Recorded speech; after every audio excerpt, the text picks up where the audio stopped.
অস্ট্রেলিয়ার বিরুদ্ধে বর্ডার গাভাস্কার সিরিজে 5 টেস্ট খেলেছিল জসপ্রীত বুমরা। এরপর চোটের কারণে দীর্ঘদিন দলের বাইরে। জাতীয় একাডেমিতে চিকিৎসকের পরামর্শই যোগ দিয়েছিলেন ভারতীয় দলে, কিন্তু সেখানেও রয়েছে প্রতিবন্ধকতা, যার কারণে চিকিৎসকদের পরামর্শ অনুযায়ী টানা টেস্ট খেলা সম্ভব হচ্ছে না জসপ্রীত বুমরার। এর ফলে ইংল্যান্ড সফরে নিজেকে যুক্ত করতে চাইছেন না ভারতের এই স্পিড বোলার। সরাসরি বোর্ডকে চিঠি দিয়ে জানিয়ে দিলেন নিজের না খেলার সিদ্ধান্তের কথা, যার কারণে সম্ভবত বুমরার পরিবর্তে ভারতীয় দলে অধিনায়ক হতে চলছেন শুভমান গিল।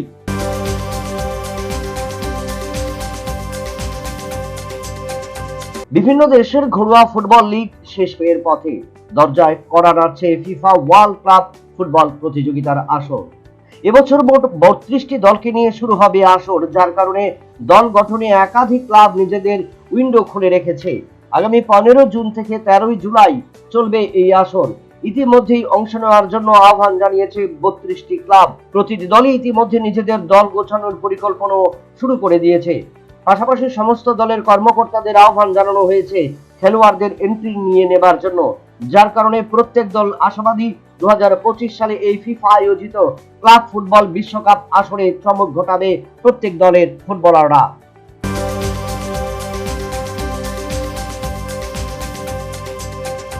বিশ্ব টেস্ট চ্যাম্পিয়নশিপে মুখোমুখি হচ্ছে এবার অস্ট্রেলিয়া এবং দক্ষিণ আফ্রিকা। তবে এই আসরে ভারতীয় দল অংশ না নিলেও ফাইনালে ভারতের দুজনকে দেখা যাবে মাঠে। ফাইনালের জন্য ইতিমধ্যেই আইসিসি ঘোষণা করেছে আম্পায়ারের তালিকা। ম্যাচ রেফারি হিসেবে থাকছেন ভারতের জাভগের শ্রীনাথ এবং নিতিন মেনন। তাছাড়া ফিল্ড আম্পায়ার হিসেবে ইংল্যান্ডের রিচার্ড উইংওয়ার্থ এবং নিউজিল্যান্ডের ক্রিস গাফানি। তাছাড়া টিভি আম্পায়ার হিসেবে থাকবেন ইংল্যান্ডের Richard Kettleborough. Bureau report, news vanguard.